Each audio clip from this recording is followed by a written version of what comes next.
on a dusty trail cutting through the wide-open plains of the Oregon Territory, an old wagon creaked to a halt. The sun was low, casting long shadows over the sagebrush. A little girl, just 8 years old, pressed her face against the worn canvas, her eyes searching, hoping for a change of heart. But none came. "This is where you get off, girl." The voice was cold, flat. No goodbye, no glance back. Her stepmother, Martha, climbed down and gestured. That was it. Molly Rose Patterson stepped onto the dirt road with bare feet, and nothing but a threadbare dress, a ragged doll named Sarah clutched tightly in her arms. Sarah was all she had left of her mother, her real mother, who had died of fever the winter before. And now she had nothing. No food, no shoes, no one. Only the doll, the wind, and a sky so big it made her feel smaller than she already was. And that's where her story could have ended. Just another forgotten child left behind by someone who never really wanted her. But fate, as it often does in the wild lands of the West, had other plans. From the ridge above, a man watched. His name was Jake Morrison, and folks knew him as the richest rancher in 3 counties. Tall, broad-shouldered, with the kind of hands that had worked cattle since boyhood, Jake was a quiet man with kind brown eyes and a heavy heart. 10 years ago, he'd buried his wife Elizabeth and the baby they'd never gotten to raise. Since then, the big house on the Double M Ranch had stood quiet, full of rooms meant for children that never came. Jake had been tracking wild mustangs that afternoon when he spotted the wagon below. But what stopped him wasn't the horses, it was the sight of a little girl being left behind like unwanted cargo. No hug, no backward glance, just dust and distance. Something in him twisted.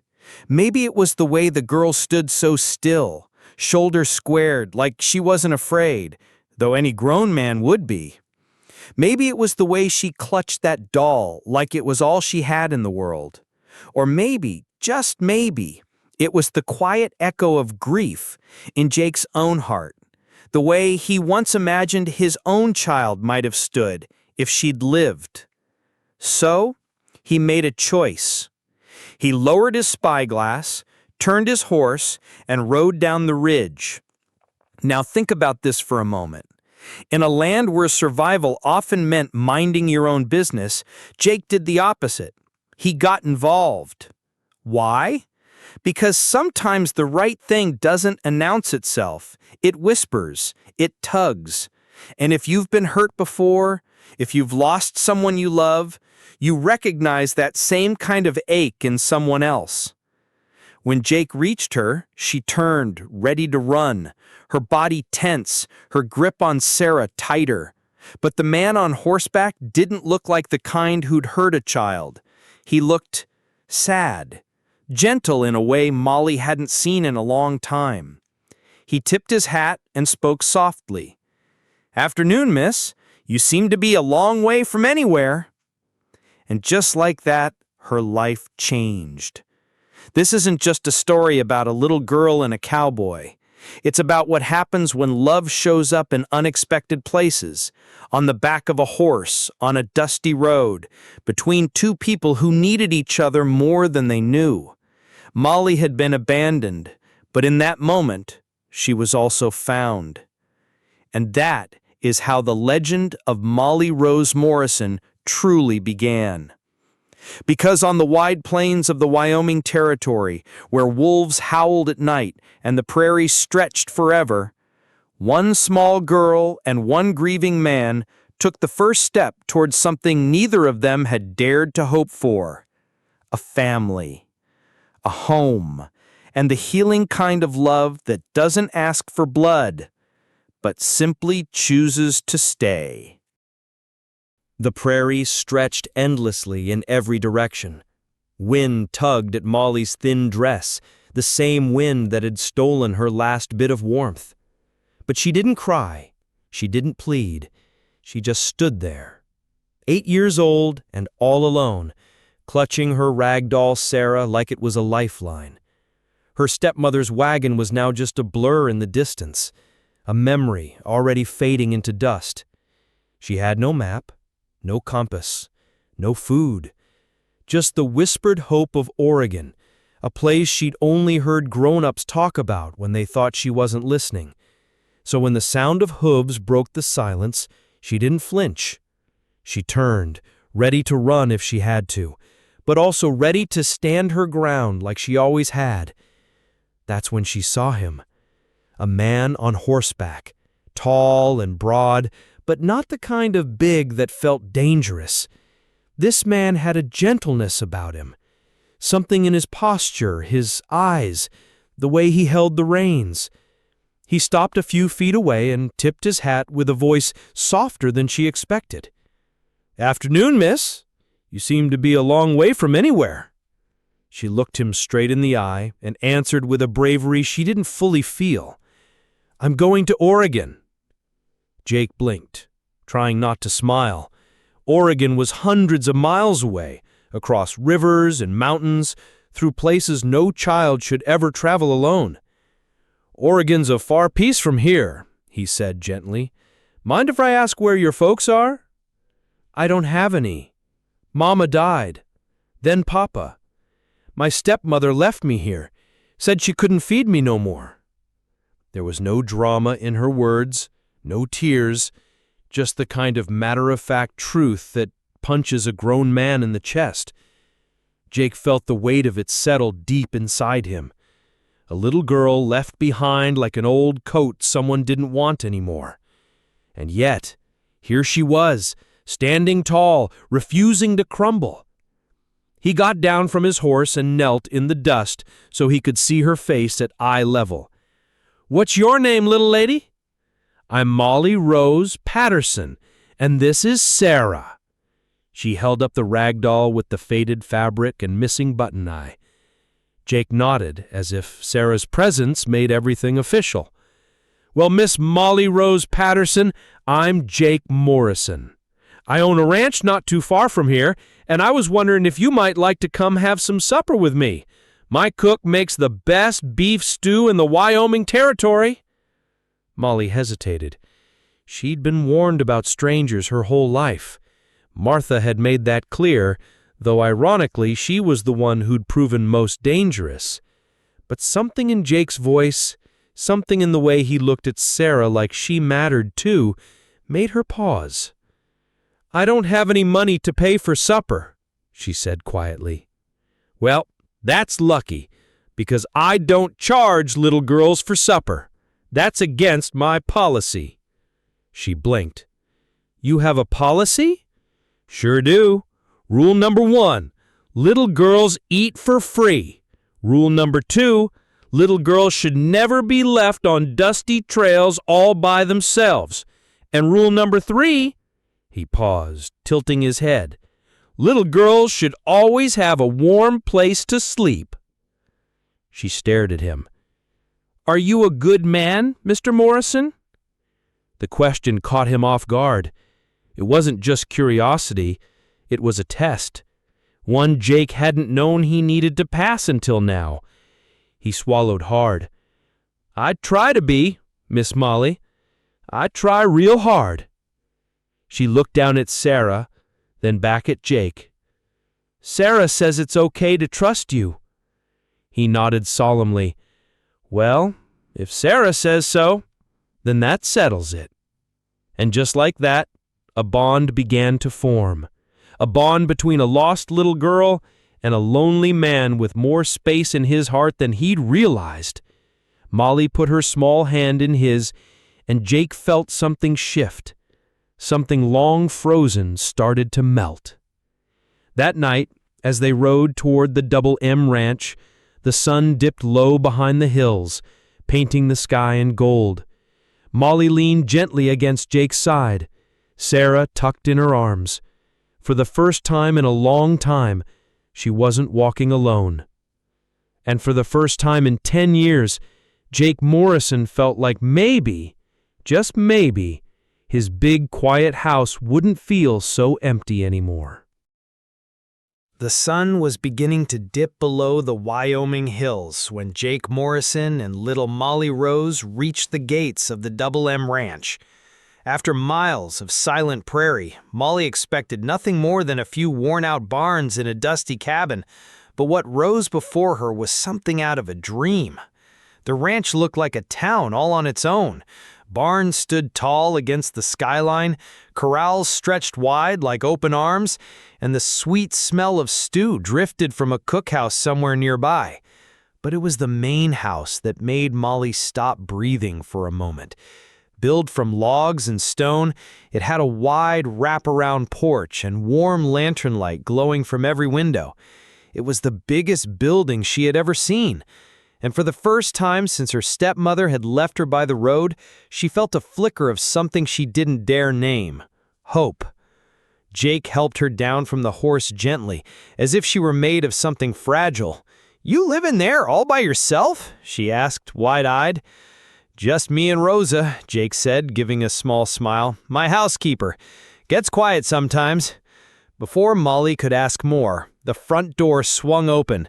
A plump woman with streaks of silver in her dark hair stepped out. Her eyes locked on the barefoot girl with tangled hair and a haunted look. "Dios mío," she whispered, already making her way down the porch. "Rosa," Jake said, with the kind of respect most men reserve for royalty, "this is Miss Molly Rose Patterson. She'll be our guest for supper." Rosa knelt beside Molly, her voice a mixture of Spanish and motherly warmth. "Poor child, you look like you haven't eaten in days. Since yesterday, half a biscuit." Rosa's face flashed with quiet fury, but her hands remained gentle as she stood. "We'll fix that. Come, Nina, let's get you cleaned up and fed." Inside, the house felt impossibly warm. The floors were smooth wood, rugs soft under her sore feet. There was laughter somewhere, the clinking of pots, and a fire crackling in the hearth. Rosa drew a bath, laid out fresh linens, and brought a soft nightdress that smelled like lavender. But what caught Molly's eye most wasn't the room, or the warmth, or even the food. It was the dress Rosa carried in her arms. A soft blue dress with petticoats, buttons like tiny pearls, and a ribbon sash. Too fancy for someone like her. "Where did this come from?" Molly asked, brushing her fingers over the fabric like it might disappear. Rosa's eyes turned quiet. "It belonged to someone who doesn't need it anymore," she said softly. "Someone who'd be happy to see you wearing it." Molly didn't understand then, but she would come to learn that the dress had belonged to Elizabeth, Jake's wife, the woman he had lost long ago, the woman he had never stopped grieving. Jake had kept her things all these years, never able to let them go, until now. When Molly walked down the stairs in that dress, clean and brushed and shy in her new shoes, Jake was waiting in the kitchen with a plate of hot cakes and bacon. His voice was rougher than usual when he spoke. "Well, don't you look fine?" Molly climbed onto a chair that was almost too tall. "Rosa says I can stay. I can help with floors and dishes. Martha said I was good at that." Jake shook his head. "I'm sure you are, but girls like you shouldn't be scrubbing floors. You should be learning to read, writing, arithmetic." Her eyes widened. "You'd teach me?" "If you want to learn," he said gently. Molly looked down at her doll Sarah and whispered, "Yes, please."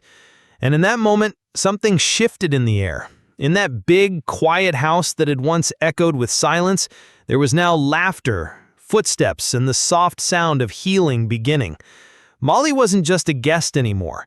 She was becoming something else, something more. A daughter, a light in a home that had gone dark for too long. Jake had brought her in because he couldn't bear to leave her behind. But now, watching her take a bite of bacon and smile for the first time in days, he realized something even deeper. He didn't just save her. She was saving him too. There's something special about the quiet days after the storm, the way stillness feels sweeter once you've known chaos. That's what life became for little Molly Rose at the Double M Ranch. Peaceful, predictable, safe. For the first time in her young life, she didn't wake up afraid of what the day might bring. And more importantly, she didn't wake up alone. Each morning started with lessons. Jake Morrison, once a solitary cowboy with calloused hands and a broken heart, had taken on a new role: teacher. He carved out an hour a day just for Molly, teaching her letters, numbers, and the magic of written words. At first, she struggled to hold the pencil properly, her hands more used to scrubbing floors than writing her name. But Jake was patient. He encouraged her when she got frustrated, celebrated when she got something right. And slowly, the letters began to form. Words took shape. Sentences unfolded. One afternoon, after weeks of practice, she turned to her rag doll and whispered proudly, "Sarah, look, I can read what this says. The cat sat on the mat. Isn't that something?" Jake heard her, of course, and the smile on his face was the kind that doesn't need words. In the afternoons, the lessons shifted from books to boots. Jake introduced her to Buttercup, a gentle old mare with a heart as soft as her name. At first, she was scared of being up so high, scared she might fall, but Jake walked beside her every step, reins in one hand, the other ready to catch her.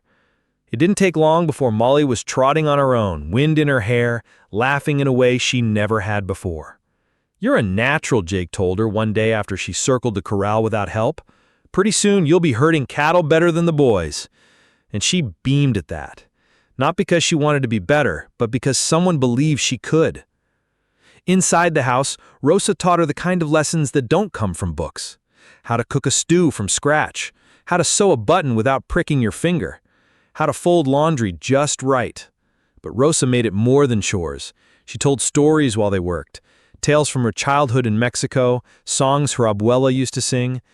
They would laugh together, flour on their faces and music in their hearts.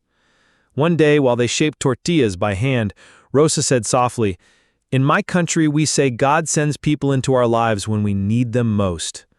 Molly looked up from her dough. "Do you think he sent me to you?" Rosa smiled gently. "I think he sent you to both of us. Jake needed you, and you needed him." And just like that, something shifted inside Molly. The walls she'd built to survive, the fear, the shame, the feeling of being unwanted, they started to crumble. That evening, as the fire crackled in the hearth and Jake read aloud from a book about brave princesses and clever dragons, Molly snuggled closer. She hesitated for a second, then spoke the question that had been sitting in her chest for weeks. "Jake, can I call you Papa?" His hand paused on the page. For a long moment, he didn't speak. And when he finally looked at her, his eyes shimmered with something that hadn't been there in years. He said, "I'd be honored. I'd be real honored."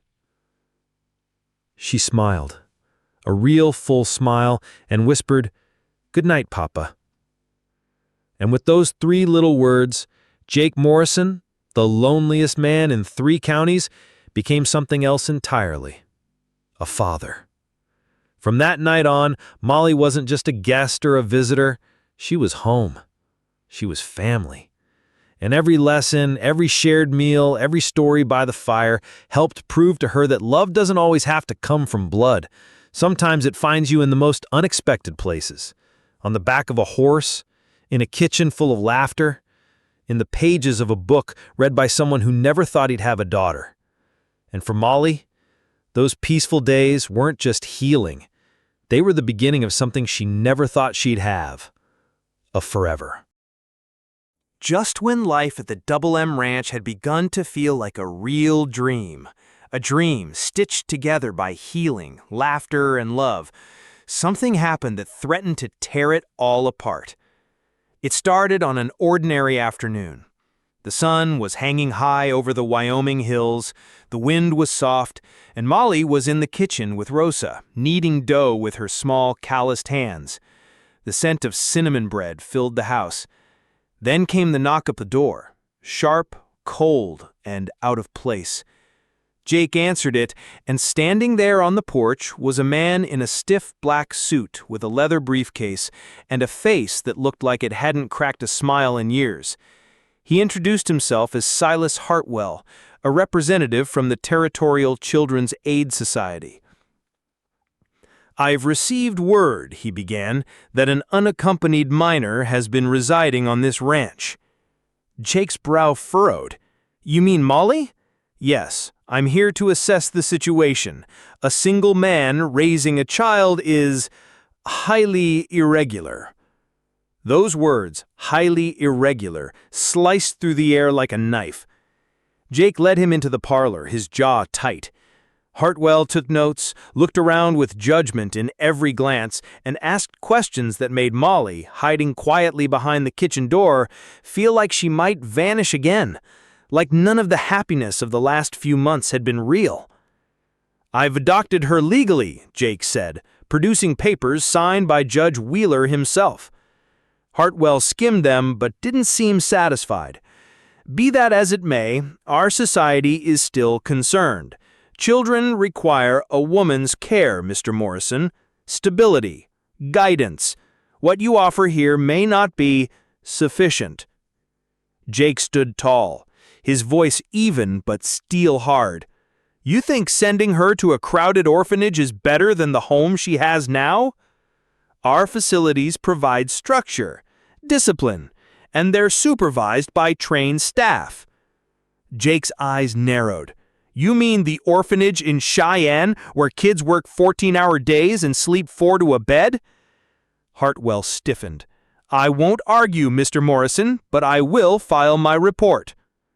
And just like that, he turned and left, leaving behind a thick cloud of unease that settled over the house like winter fog. Molly crept from her hiding place, her small face pale. "Papa, are they going to take me away?" Jake knelt down, pulling her into his arms. "No, sweetheart. Nobody is ever going to take you away from me." "But what if they come back?" she asked, her voice breaking. "Then we'll fight," Jake said, firm and fierce. "We'll fight again and again as many times as it takes, because you are my daughter now, Molly Rose Morrison. That's not just a name, it's a promise." For a man like Jake, who had already lost a wife and child, the thought of losing Molly too was unthinkable. She wasn't just a girl he'd rescued. She was family, chosen, loved, needed, and no suit-wearing bureaucrat was going to tell him otherwise. But this is something many people don't realize. Even when your heart knows what's right, the law doesn't always follow. Even with adoption papers in hand, Jake's status as a single man left him vulnerable in the eyes of the system. It didn't matter that Molly had gone from half a biscuit a day to full meals, from bare feet to real shoes, from nightmares to laughter. What mattered to men like Hartwell was appearances, and Jake, alone on his ranch, didn't fit the mold. That night, while Molly slept with Sarah tucked under her chin, Jake sat by the fire, staring into the flames. Rosa joined him, quiet at first. "She's scared," she said softly. "So are you." Jake nodded. "I can't lose her, Rosa. She's the first good thing I've had in a long, long time." Rosa touched his arm gently. "Then we won't let that happen. We'll find a way." And right there, in the flickering firelight, a new kind of resolve settled in Jake's bones. The kind that comes from love, not the kind born of convenience, but the kind forged in fire, in choice, in shared grief and hope. Because family isn't just made by blood. Sometimes it's made by standing firm when the world says, "You can't," and answering back, "Watch me." Sometimes, just when you think the past is behind you, when the wounds have started to heal and your world feels steady again, it comes roaring back, dressed in the same bitterness that left the scars in the first place. That's exactly what happened one scorching July morning at the Double M Ranch. Molly was in the garden with Rosa, tending to the squash blossoms, when the dust cloud rolled in. A wagon, familiar and unwelcome, creaked up the long driveway. It was the same one that had left her stranded by the trail nearly a year ago. But this time, it wasn't just her stepmother, Martha Patterson, sitting on the bench. Beside her was a heavy-set man with cold, mean eyes, and behind them rode 2 rough-looking cowboys on horseback. Rosa's face went pale. "Oh, Dios mío," she whispered, instinctively pulling Molly behind her. But Molly didn't need protection. Not anymore. The sight of Martha didn't just stir fear. It stirred something deeper: anger, strength, defiance. Jake came out of the barn, wiping his hands on a rag, and the second he laid eyes on Martha and her entourage, his face darkened like a gathering storm. "You've got some nerve showing your face here," he said. Martha climbed down with practiced drama. "I've come for my stepdaughter," she declared, loud enough for the ranch hands to hear. "We've turned our lives around. My new husband, Mr. Cyrus Blakemore, and I can provide for her properly now." Cyrus stepped forward, puffing out his chest. "Name's Blakemore, and I aim to collect what's mine." Jake didn't move. His voice stayed calm, but the air around him tensed like a drawn bow. "Molly isn't yours. She's my legally adopted daughter." Cyrus grinned and pulled out a folded piece of paper. "Not anymore. This here says I'm her legal guardian now, on account of me marrying her stepmother. Signed and stamped by a judge in Colorado Territory." Jake took the paper and read it, his jaw tightening with every line. It looked official. Too official. Behind Rosa, Molly stepped forward. Her hands were trembling, but her voice wasn't. "I'm not going with you." Martha's face twisted. "You'll do as you're told, you ungrateful little brat, after all I did for you?" "All you did? You made me work like a servant. You hit me when I was too slow, you burned me with an iron, and then you left me to die." The air went silent. Jake's voice, low and deadly, followed. "She has scars. I've seen them." Cyrus shrugged. "Kids get hurt. It's part of growing up." Jake took a step forward, fists clenched. "You're not taking her." But Cyrus didn't back down. He took a step toward Molly, reaching as if to grab her by the arm. And that's when everything changed. In one fluid motion, Jake knocked Cyrus off balance and had his boot pressed firmly to the man's chest. "Touch her again," Jake said coldly, "and you won't walk away." The two cowboys behind Cyrus reached for their weapons only to find themselves outnumbered.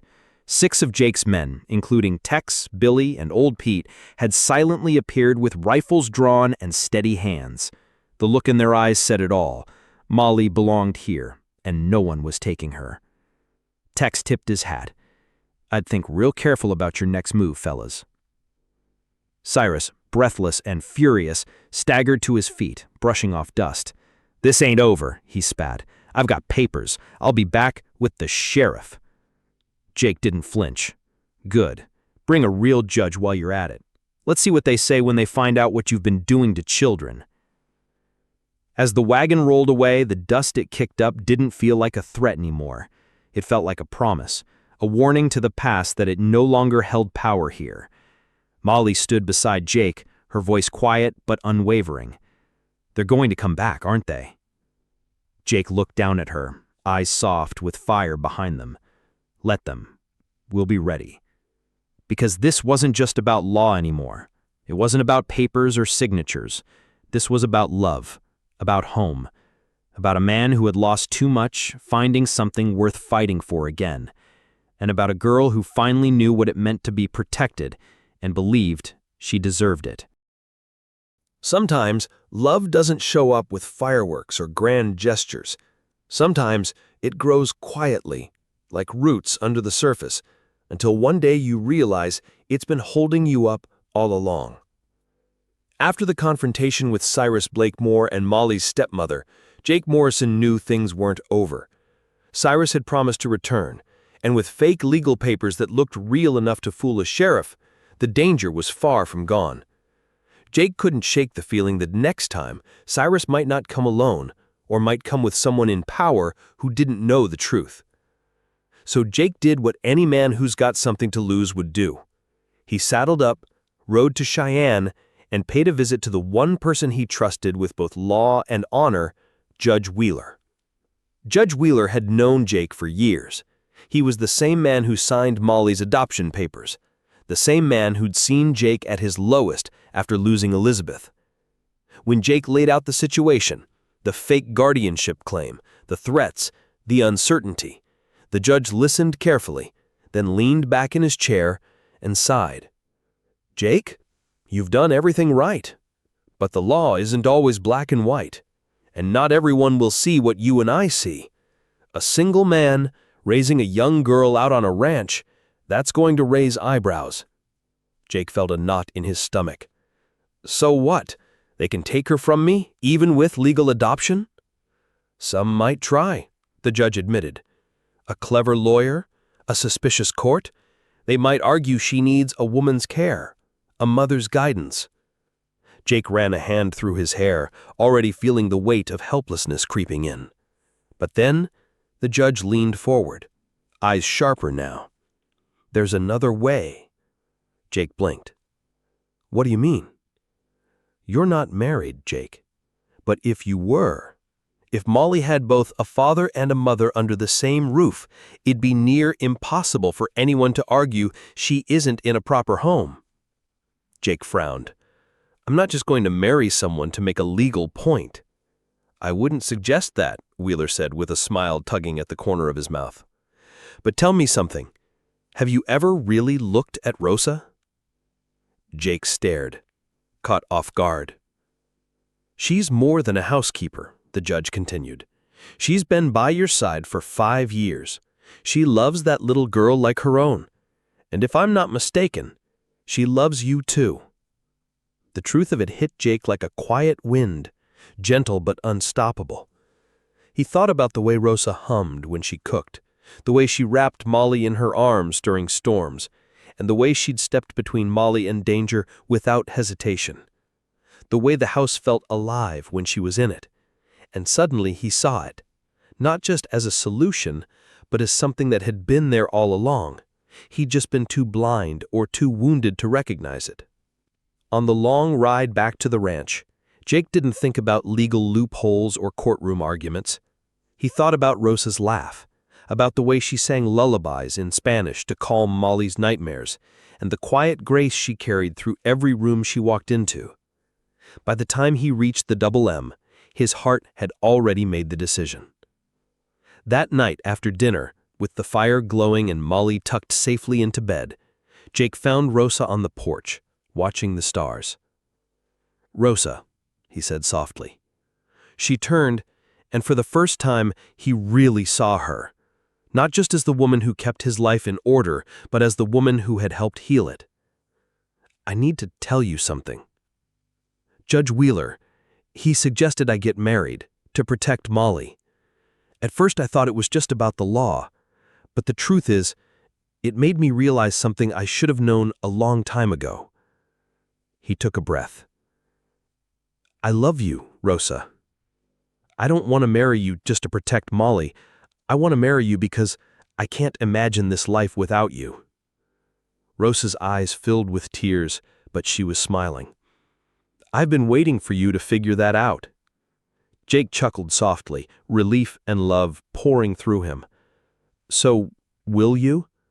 She stepped closer, took his hand, and whispered, "Yes. Not because of the law, but because I love you too." And just like that, what started as a plan to protect a child became something deeper, a promise between two people who had carried sorrow, loss, and silence, and were finally ready to build something whole. Not just a defense, not just a strategy, a family. It all came down to one moment, one decision, one declaration, and a little girl's world would never be the same again. 3 days after Cyrus Blakemore's angry departure, he came back, just like he'd promised. But this time, he didn't come alone. Riding beside him in the wagon was the county sheriff, a man named Davis, known for being fair, but also bound by the law. He was the kind of man who didn't deal in feelings or hunches. He followed the rules, black and white. Jake stood waiting on the porch when they arrived. Molly, dressed in her best blue dress with ribbons in her hair, stood behind him with Rosa, trying her hardest to look brave even as her heart pounded in her chest. Sheriff Davis stepped down and got right to the point. "Jake, I've seen the documents. Whether they're forged or not, they look legal. Until a judge rules otherwise, I have to allow them to take the girl." "No!" Molly cried out before Jake could speak. "This is my home. Jake is my papa." Cyrus gave a twisted grin. "Come on, girl. Let's not make this harder than it has to be." But before Jake could raise his voice or Rosa could shield Molly again, a calm but powerful voice came from the doorway. "Wait!" All eyes turned to see Rosa step forward. She wore her Sunday dress, her hair pinned up neatly and her chin held high. "There's something you all should know," she said firmly, her accent strong and clear. "Jake and I are getting married today." The words hung in the air like thunder after a lightning strike. For a moment, even the sheriff looked stunned. "That's not possible," Martha snapped. "You can't just—" "Actually, they can," Sheriff Davis interrupted, sounding almost relieved. "If Mr. Morrison is married to a respectable woman, there's no reason to question the home he's providing. That changes everything." Cyrus's face turned red. "This is a setup. They're faking it just to keep the girl." The sheriff turned to Jake, eyes narrowed. "Is that true, Jake? Is this just for show?" Jake didn't hesitate. He looked at Rosa, this woman who had stood by him for 5 years, who had loved Molly like her own daughter, and who had brought warmth back into his life. And then he said, with unwavering certainty, "No, it's not a setup. I love her. I should have said it years ago." Rosa's eyes welled up, but she smiled. "And I love him. I've always loved him." There was nothing more to discuss. That very afternoon, Judge Wheeler himself rode out to the ranch to officiate the ceremony. He hadn't needed convincing. He knew, better than anyone, what kind of man Jake was and what kind of love had been quietly growing in that house for years. The wedding was small, but it didn't feel small. It felt full. The ranch hands gathered around, hats in hand. Rosa wore Elizabeth's wedding dress, offered by Jake with reverence and love, and it fit her beautifully, carrying the blessing of the woman who came before. Molly stood beside them, barefoot in the grass, holding a bouquet of wildflowers she had picked herself. And when Judge Wheeler pronounced them husband and wife, the ranch erupted in cheers. The cowboys whooped, guns fired in celebration, and Rosa laughed through happy tears. But the best moment came just after the ceremony, when Molly ran into Rosa's arms and looked up at her with eyes full of wonder. "Does this mean I can call you Mama now?" Rosa knelt, her hands gently brushing Molly's cheek. "If you want to, mi niña." Molly nodded hard, her voice barely more than a breath. "I want to, more than anything." And so, in that wide Wyoming sky, beneath the sun and the wild wind, a new family was born, not by blood, but by love, by choice, and by the courage to fight for one another. That night, as they sat together on the porch, Jake, Rosa, and Molly, watching the sun dip behind the hills, the quiet was different. It wasn't empty anymore. It was full of peace, of belonging, of promises kept. For the first time in her life, Molly had 2 arms to hold her, 2 voices to protect her, and 2 hearts that had chosen her as their own. And sometimes, that's all a child ever really needs. Not perfection, just people who won't let go. 5 years can pass in the blink of an eye, or they can stretch like golden ribbon across a life forever changed. At the Double M Ranch, time hadn't just moved forward, it had blossomed. And at the heart of it all was a girl who once stood barefoot on a dusty trail, holding nothing but a rag doll and a flicker of hope. Now 14, Molly Rose Morrison stood tall on the same porch where her journey had truly begun. She wasn't a little girl anymore. She was strong, smart, and steady. She could ride as well as any cowboy, read better than most grown men, and help manage the day-to-day work of the largest ranch in 3 counties. The ranch had grown too, but more than the barns and herds, it was the family that had expanded. Inside the house, 2 little voices now echoed through the halls. Elizabeth, age 3, named after the woman whose love had never truly left, and James, a curious toddler with chubby cheeks and a laugh that could melt steel. They followed Molly everywhere, shadowing her every move like ducklings chasing the sun. Rosa, now Mama Rosa, still sang in the kitchen, still taught through laughter and gentle guidance. And Jake? Well, Jake had never looked more at peace. The man who had once been defined by loss now walked with purpose, a soft pride in his step every time he glanced at Molly, not because of what she'd been through, but because of who she had become. And yet, for all the joy that filled their home, Molly carried something deeper in her heart, a question that had grown louder with every passing year. What about the other children? The ones still walking dusty roads with no one to hold their hand, the ones like she used to be. One evening, as the sky turned the color of ripe peaches and stars began to bloom above the hills, Molly sat on the porch beside Jake, their boots side by side. She turned to him and asked the question that had been waiting in her heart. "Papa, do you think there are other kids out there like I was, lost, scared, with nowhere to go?" Jake didn't answer right away. He looked out over the valley, the land he'd worked for decades, now alive with new beginnings. Then he looked at her, not as the girl he rescued, but as the young woman he was proud to call his daughter. "I'm sure there are," he said softly. "Too many." Molly nodded, her voice low but sure. "I want to help them, like you helped me. Maybe we could open a home here, a real place, for kids who've got no place else." Jake's throat tightened. He had seen her grow from a child into someone filled with compassion, conviction, and quiet strength. And now here she was ready to pass that love forward, not out of duty, but from the kind of empathy that can only be born from pain. "That's a fine idea," he said, his voice thick with emotion. "A very fine idea. We'll talk to Mama Rosa. We'll make a plan." And just like that, a new chapter began before the ink had even dried on the last one. Because this was the Morrison way. They didn't just build fences or herd cattle. They built people back up. They mended what had been broken. They took lost souls and made them family. Later that week, Molly rode out to the spot where Martha had left her all those years ago. She sat atop her mare, Daisy, the horse Jake had given her for her 9th birthday, and looked out across the open prairie. It was quiet, peaceful, but she remembered the silence differently now, not as something empty, but as a pause before a miracle.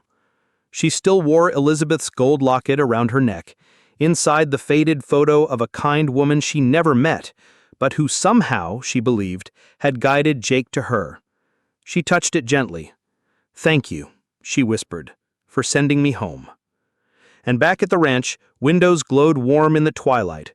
Rosa was tucking the little ones into bed, probably telling them the same stories she once told Molly. Jake was by the fire, waiting to read the next chapter of their favorite book. A family, once fractured by grief, was now whole. And in the heart of it all was a girl who dared to believe that love could last, that healing was possible, and that even the most broken stories could find their way to a happy ending.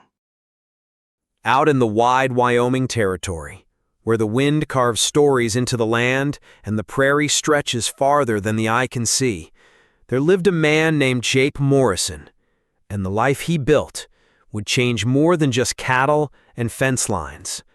It would change hearts. It would change destinies. Jake was 35 when our story began. A rancher with more land than he could ride in a day, the wealthiest man in 3 counties. And yet his house echoed with emptiness. 10 years earlier, he had lost everything that mattered. His wife, Elizabeth, and the baby they had longed for. Grief doesn't always show on a man's face. Sometimes, it shows in the way he stops setting extra plates at dinner, in the way he stops singing, in the way he stares too long at a rocking chair that never got used. But fate, as it so often does, doesn't care much for silence. Enter Molly Rose, 8 years old, barefoot, abandoned on a trail by the very woman who was supposed to protect her. She had no food, no shoes, no family. Just a worn rag doll and a spine of quiet steel. She didn't cry. She didn't beg. She simply stood tall and whispered to her doll, "What do we do now?" That's when Jake saw her, from a ridge above, watching through a spyglass. One look, and something inside him stirred awake. He didn't know it yet, but this little girl wasn't just another soul lost to the wilderness. She was the key to healing a wound he had buried deep. And in her, he saw not just a child in need, but someone worth fighting for. Rosa Velasquez was the one who made the house a home. Mexican by birth, kind-hearted by nature, she had worked for Jake for 5 years, keeping the ranch running and the kitchen warm. But Rosa was more than a housekeeper. She was the quiet center of the storm, the voice of reason when tempers flared, and the gentle hand that held broken hearts together. When Molly arrived, Rosa didn't hesitate. She took one look at that barefoot girl with eyes too old for her age and said, "You are safe now, mi niña." And she meant it. She became more than a caretaker. She became a mother. But every good story needs a villain, and this one had Cyrus Blakemore, a cruel man with a smooth tongue and forged documents. Cyrus made a business out of taking in orphans, not to raise them, but to use them, to work them to the bone, to pocket their pain for profit. When he married Molly's stepmother, he claimed legal guardianship over her like she was livestock. He came for her once and was sent away. But the law is a tricky thing. An evil man knows how to dress it up. That's when Jake, who had once vowed never to love again, stood in front of a judge and said, "I'll marry Rosa. Not for appearances, not for law, but because I should have told her a long time ago. I love her." And with that, a broken man, a wounded child, and a woman with more heart than most found something rare out there on the open plain, a second chance. Together, they built a family, not through blood, but through choice, through love that showed up every single day, through scraped knees bandaged with kindness, books read by firelight, lullabies sung in 2 languages. They didn't erase the past. They healed from it. Molly Rose Morrison grew up strong, smart, and brave. She never forgot where she came from, and when she was old enough, she didn't ask for a dress or a party. She asked her father if they could start a home for kids like her, for the forgotten ones. Jake said yes without hesitation. Because that's what the Morrisons did. They didn't just mend fences. They mended lives. They didn't just raise cattle. They raised hope. And long after the sun set behind the Wyoming hills, long after the last story was told and the children tucked in tight, their legacy lived on, not in fortune or fame, but in hearts forever changed. A girl, a man, a woman, and the kind of love that chooses you, even when the world has left you behind. That's the story of the Double M Ranch, and it's worth remembering.